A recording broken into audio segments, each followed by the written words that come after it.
Do you want to be certified in the use of enhanced interrogation techniques?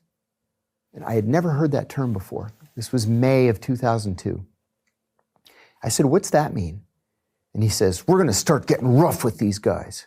And I said, well, what does that mean? And he described these 10 techniques.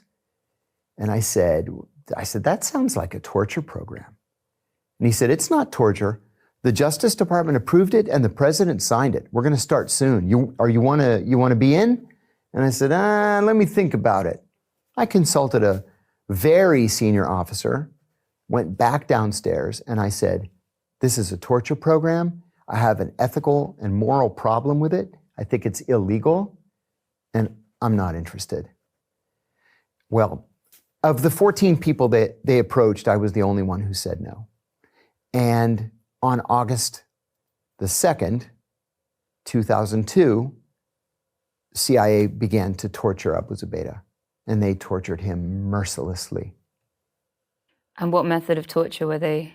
Well, they were supposed to start off with the least dangerous and least offensive technique, which was called the attention grab, where you grab him by the shirt and give him a shake and say, answer my questions.